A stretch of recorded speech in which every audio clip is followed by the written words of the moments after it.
আসো ডার্লিং, আজকে তুমি আর আমি ছাড়া আমাদের বাসায় কেউ নেই। আর তোমাকে না আমি আজকে আমার মনের মতো করে আদর করব। আরে তুই কে? স্যার, আমি আপনাকে বাসার নতুন কাজের বুয়া। আরে তুই নতুন কাজের বউ মানে আমাদের বাসার আগের কাজের বউটা কোথায়?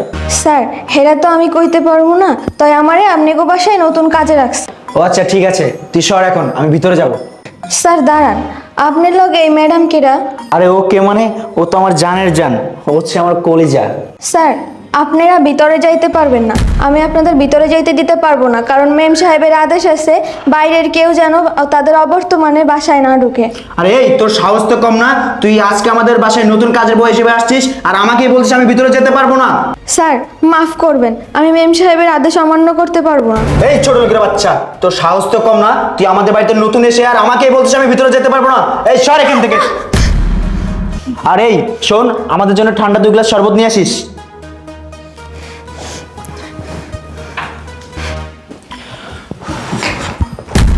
জান, আজকে না তোমাকে আমি অনেকদিন পরে কাছে পেয়েছি। তোমাকে আমি আজকে আমার মনের মতো করে আদর করবো। আর আজকে আমিও তোমাকে আর ছাড়ছি না। হ্যাঁ জান, ঠিকই বলছো। আজকে না আমার বাসায় কেউ নেই, চলো না আমরা রোম্যান্স করি। চলো। এই ফকিন্নির বাচ্চা, তোর সাহস তো কম না যে তুই আমার রুমে এসে আমাকে ডিস্টার্ব করতেছিস? তোকে বলেছি শরবত এনে এখানে রেখে যেতে, আর তুই কি করলি? আমাদের এত সুন্দর একটা মুহূর্ত নষ্ট করে দিলি।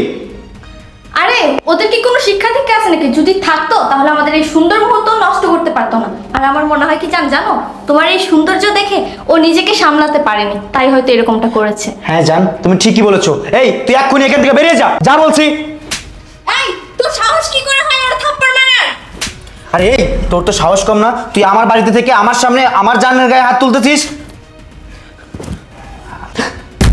বৃষ্টি, তুমি এখানে? হ্যাঁ আমি। কেন এক্সপেক্ট করিসনি না? আর এক্সপেক্ট করবেই বা কিভাবে, কারণ আমার তো আজকে এখন এখানে থাকার কথা না। তুই তো জানতেই যে তোর পুরো বাড়ি ফাঁকা, আর সেই সুযোগে তুই তোর গার্লফ্রেন্ডকে বাসায় এনে এইসব নষ্টামি করবি। আরে আমি আগে থেকেই জানতাম যে বাসা ফাঁকা থাকলে তুই এই কাজটাই করবি। এর জন্য আমি এই ছোট্ট নাটকটা করেছিলাম তোকে শুধুমাত্র হাতে নাতে ধরার জন্য। আরে আমি তো বিয়ের আগে থেকেই জানতাম যে তোর এরকম চরিত্রে সমস্যা আছে। আচ্ছা আশিক, একটা কথা বলতো, আমি ওই মেয়ের থেকে কোন দিক থেকে কম? টাকা পয়সা, বাড়ি গাড়ি, রূপ সৌন্দর্য, কোন দিক দিয়ে কম ছিলাম আমি?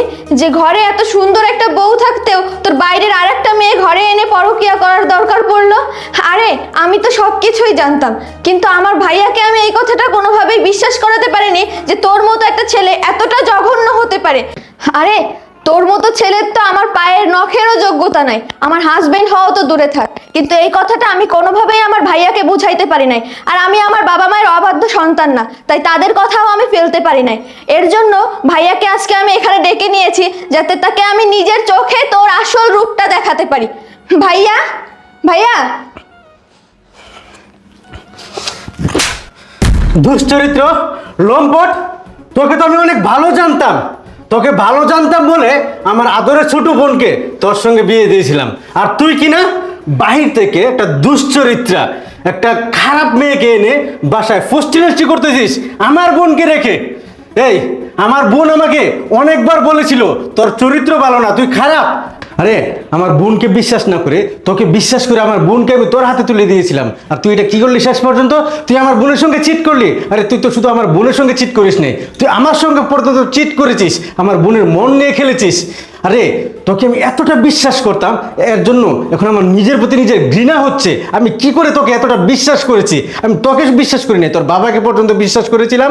তোর বাবা তো একজন ভালো মানুষ, একজন হাজি সাহেব, একজন হাজি সাহেবের ছেলে হয়ে তুই কিভাবে এরকম একটা নিকৃষ্ট কাজ করতে পারলি? আর আমার এখন ভাবতেও অবাক লাগছে যে এত সুন্দর একটা রূপের পিছনে এরকম নোংরা একটা মানুষ লুকিয়ে আছে, সেটা আমি জানতাম না। আর সেটা যদি জানতাম তোর সঙ্গে আমি কখনোই বিয়ে দিতাম না। আমার বোন বারবার আমাকে বলছে, ভাইয়া এই ছেলেটি আমার জন্য পারফেক্ট না, কিন্তু আমি আমার বোনের কথা কিছুতেই বিশ্বাস করি নাই। বিশ্বাস না করে তোর হাতে আমার বোনকে তুলে দিলাম। যাই হোক, আমি একবার ভুল করেছি আর বারবার ভুল করব না। আর যাই হোক, তোর মতো এরকম নোংরা মনের মানুষের সঙ্গে আমার বোনকে এক মুহূর্তের জন্য রাখবো না। বৃষ্টি, আমাকে তুই ক্ষমা করে দিস, আমি নিজের হাতে তোর জীবনটা নষ্ট করে ফেলেছি। চল আমরা এখান থেকে চলে যাই। দাঁড়াও ভাইয়া। আর আশিক, তোর মতো মানুষের কাছ থেকে না এটার থেকে বেশি আর কিছুই আশা করা যায় না। তোর সাথে এরকম বাজারি মেয়েই মানায়, আমাদের সাথে তোদের যায় না। আর ডিভোর্স লেটারটা পাঠিয়ে দিব, সাইন করে দিস। চলো ভাইয়া। চল। দাঁড়াও না, যাও।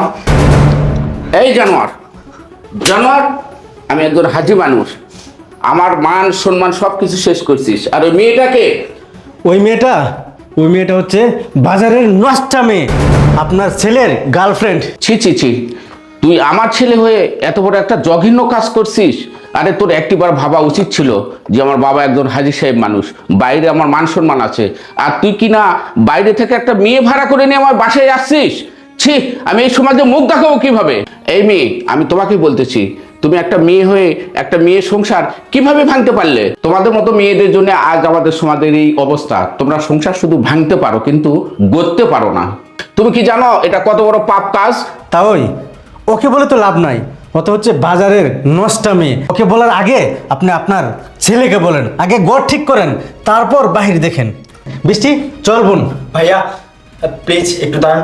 বাবা তোমরা আমাকে ক্ষমা করে দাও বাবা। আসলে বাবা আমি না কখনো বুঝতে পারিনি, কারণ আমি তো অনেক তোমার থেকে যখন যেটা চেয়েছি তুমি আমাকে তখন সেটাই দিয়েছো। আমাকে কখনো কোনো কিছুর অভাব রেখো না তুমি। আজকে বাবা আমি টাকার নেশায় পড়ে অন্ধ হয়ে গেছি, আমি ভুলে। ভাইয়া ভাইয়া বোমা, ভাইয়া, আমি এখন কি করবো বাবা? বাবা প্লিজ বাবা তুমি একটু ভাইয়াকে বুঝাও না বাবা। বাবা আমি সত্যি ভুল করেছি বাবা, আমি টাকার নেশায় পড়ে আমি ভুলে গিয়েছিলাম যে আমার একটা স্ত্রী আছে বাবা। বাবা আমি আমার ভুলটা বুঝতে পেরেছি বাবা, প্লিজ তুমি একটা কিছু করো না বাবা। না, আমি তোমাকে ক্ষমা করবো না, আমার মন থেকে বলতেছি, তুই এখান থেকে চলে যা। আর এই মেয়ে, তুমি নির্লজ্জের মতো এখানে দাঁড়িয়ে আছো, যাও আমার বাসা থেকে, এক্ষুনি চলে যাও, যাও। বাবা বাবা প্লিজ তুমি আমাকে ক্ষমা করে দাও বাবা, আমার অনেক বড় ভুল হয়ে গেছে। বাবা তোমার বৌমা চলে যাচ্ছে বাবা, তাকে আটকাও। আটকাবো? আমি কোন মুখ নিয়ে তাকে আটকাবো?